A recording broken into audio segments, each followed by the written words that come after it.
Top quality और consistent performance के लिए सिर्फ सिल्वर पंप्स। टॉप क्वालिटी और कंसिस्टेंट परफॉर्मेंस के लिए सिर्फ सिल्वर पंप्स, नाम याद रखना। पुण्यातील वैष्णवी हगवणे प्रकरण ताजं असतानाच सोलापूरमध्ये देखील एक धक्कादायक प्रकार जो आहे तो समोर आलेला आहे। खरं तर गेल्या अनेक दिवसांपासून घरगुती हिंसाचाराचं प्रमाण जे आहे ते वाढल्याचं चित्र पाहायला मिळते। त्यातच सोलापूर जिल्ह्यातील माढा तालुक्यातल्या टेंभुर्णीमध्ये देखील अशाच पद्धतीची घटना जी आहे ती समोर आलेली आहे। आपल्यासोबत या पीडितेचे भाऊ आणि वडील आहेत। काय नक्की घटना घडलेली आहे, काय अत्याचार झालेला आहे, काय सांगाल? लग्न झाल्यापासून 6 महिने झाल्यापासून त्रासच चालू आहे। 18 वर्ष झालं तिला। पण आम्ही कसं आहे थोडं थोडं 50,000 दे, 70,000 दे, दागिनाला कमी पडले, जमीन घ्यायला लाख रुपये दे, असं देतच राहिलो आम्ही। मोबाईल मागितला, मोबाईल गेल्या वर्षी त्याला आयफोन दिला मोबाईल।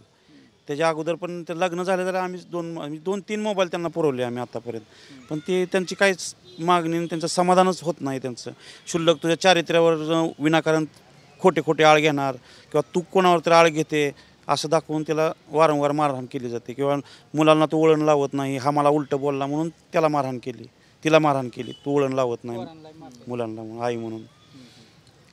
कोणी मारहाण केलेली आहे आणि तुमचे काय आक्षेप आहेत, कुणाबद्दल आक्षेप आहेत एकंदरीत? तिचे दोन्ही दीर संतोष भोसले आणि निलेश भोसले। निलेश भोसले हा वकील आहे। वकील असल्या कारणानं तो म्हणला की मला आता एक महिनाभर सुट्टी, म्हणजे ते त्याच्यावरती एक दाद धरूनच होते तिच्यावरती की मी असं करणारच म्हणून। आणि मला त्याला सुट्टी पण मिळाली, 1 महिना कोर्टाची सुट्टी आहे, ती मला सुट्टीत बघतोच हिच्याकडे म्हणून त्यानं जाणून बुजून ठरवून 1-3 महिने प्लॅन करून तिला आता मारहाण केलेली आहे। फक्त आमचे भाऊजी आहे ते सतीश भोसले ते दुकानात असल्या कारणानं आम्ही त्यांच्याबद्दल काय हे केलेलं नाही। पण ही त्यांनी जी बेदम तास दीड तास तिला लोखंडी रॉडनं, लाकडी दांडक्यानं आणि त्याला विष पाजण्याचा प्रयत्न केला। पण मग कारण काय होतं मारहाण करण्याचं? मुख्य कारण काय मारहाण करण्याचं? कारण त्याच्या लहान मुलांनी एक डाळिंबाची कळी तोडली। कळी तोडल्यानंतर तू कळी का तोडतोय म्हणून त्याच्या अंगावरती गेली, मारहाण केली त्याला।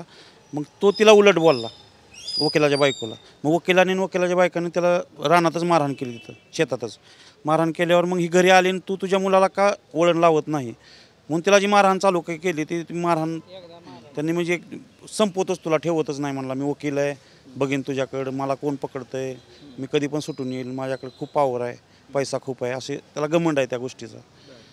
पण मग काय मारहाण झालेली आहे, कशा पद्धतीनं मारहाण झालेली आहे आणि काय त्याच्यामध्ये इजा झालेली आहे तुमच्या बहिणीला? तिला हॉलमध्ये कोंडून दोघांनी पकडून दोघांनी मारत असे फेरावारीनं 1 तास 1.5 तास तिला मारहाण केली।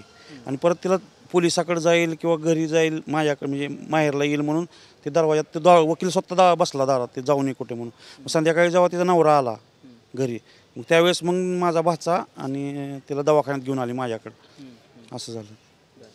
पण मग तुम्ही या संदर्भात काय तुम्ही पोलिसात दाद मागितलेली आहे का आणि काय पोलिसांकडून तुम्हाला रिस्पॉन्स आहे?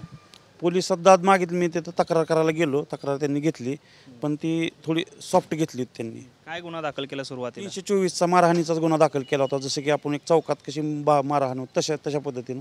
पण मी त्यांना नीट समजून सांगितल्यानंतर त्यांनी आता 307चा गुन्हा काल दाखल केला त्यांनी। काल माध्यमांमध्ये बातम्या आल्यानंतर हा गुन्हा दाखल कलमवाढ झाली, त्याची कलमवाढ झाली आणि आता तपास चालू आहे, ते फरार आहेत, अद्याप सापडलेले नाहीत आता। तुम्ही वडील आहात, केव्हापासून हा सगळा प्रकार घडतोय आणि कशा पद्धतीने त्रास दिला जातो तुमच्या मुलीला? तुमची काय तक्रार आहे? हे लग्न झाल्यापासूनच त्रास आहे। पहिले लग्न झाल्या 6 महिन्यानं सुरुवात झाली, मग तिथून झालं ते मिटवी, परत पुन्हा झालं असं 17 ते 18 वेळा झालं 20 वर्षामध्ये। आणि लहानसान तर अजून भरपूर झालं आहे आणि किती 4 ते 7-8 वेळा तर आमच्याकडे आणून सोडली होती तिला। 498ची एकदा केस केली होती। पुन्हा ते 1-2 वर्ष माझ्याकडे मुलगी राहिल्यानंतर ते मिटवली, सबमिट केलं, म्हणलं जाऊ द्या, चला नांदू द्या आपण। म्हणजे प्रत्येक वेळेला आम्हीच मागं घेत आलो, त्याचा त्यांनी फायदा उचलून पुन्हा हे असं करायला लागले ते आता अजून। पण मग अशा घटना घडत असताना, इतके हे होत असताना तुम्ही कोणत्या गोष्टीसाठी तडजोड केली किंवा तुम्ही काय त्यांना दिलं, काय घेतलं, काय? आता तसं तर त्यावेळेला काय नाही दिलं, असं आधीमध्येच द्यायचो, त्यावेळेला द्यांना असं नाही कधी काय दिलं। पण असं वर थोडं दिलं तर तेवढ्यापुरतं 4-8 दिवस 15 दिवस गोडी असायची, पुन्हा आहे ती चालूच। मग तुम्ही जे काही त्यांना दिले, आयफोन दिला म्हणतात किंवा 2 मोबाईल दिले, हे कुणाला म्हणजे जावयाला दिले का जावयाच्या भावांना दिले, काय? जावायला दिले।